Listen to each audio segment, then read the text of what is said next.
अस्सलाम वालेकुम नाज़रीन, कैसे हो आप लोग। उम्मीद करता हूँ आप लोग खैरियत से होंगे। दोस्तों, आज मैं फिर एक दिल दहलाने वाला वीडियो लेकर आया हूँ, इसलिए इस वीडियो को एंड तक ज़रूर देखिएगा। तो चलिए, सबसे पहले यहाँ पर मैं एक वीडियो लगाता हूँ, आप इस वीडियो को देखिए, उसके बाद हम इस वीडियो के बारे में बात करेंगे।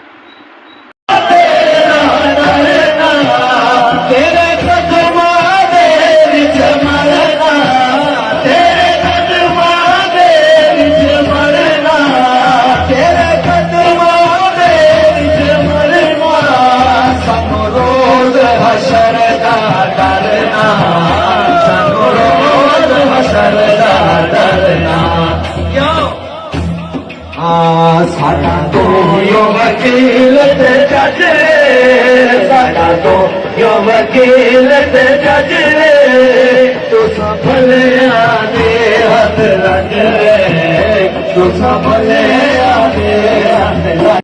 दोस्तों, वीडियो तो पूरी आपने देख लिया, चलिए अब इस वीडियो के बारे में बात करते हैं। दोस्तों, जिस तरीके से आप इसमें देख सकते हैं कि जिस तरीके से मौलाना हजरात जो ये डांस कर रहे हैं, आज हमारा इस्लाम जो दुनिया में बदनाम हो रहा है, वो इन्हीं लोगों की वजह से आज हमारा इस्लाम बदनाम हो रहा है। इसने तो हद ही पार कर दी, अब अल्लाह के घर को भी नहीं छोड़ा। कुछ तो इसके अंदर शर्म होनी चाहिए, कुछ तो अल्लाह का डर और खौफ होना चाहिए कि चलो ये अल्लाह का घर है, अल्लाह के घर में ऐसा नहीं करना चाहिए। और देखिए, सबका जुब्बा और कुब्बा और पगड़ी तो देखिए, अगर फरिश्ते को और इसको अगर सामने खड़ा कर दिया जाए तो इसके सामने ऐसा लगता है कि फरिश्ते भी फेल हो जाएंगे। फरिश्ते भी कहेगा कि मेरे से ज़्यादा मोतबर ये मखलूक कौन आ गया मेरे सामने।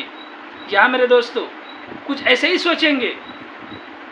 और यही लोग आज हमारे इस्लाम पर समझ लो एक डाका डालने का काम कर रहा है।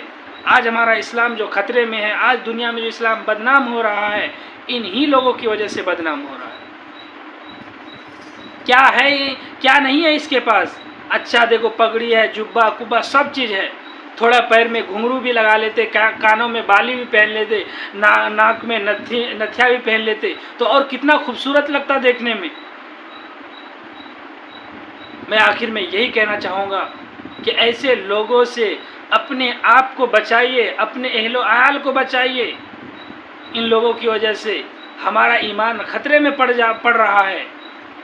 हमें ये जो समझदार नहीं है, जो कम पढ़े लिखे लोग हैं, उसे ये समझ नहीं आता कि हम किस मौलाना को फॉलो करें, किस मौलाना के बात को माने, उसे समझ में नहीं आ रहा है।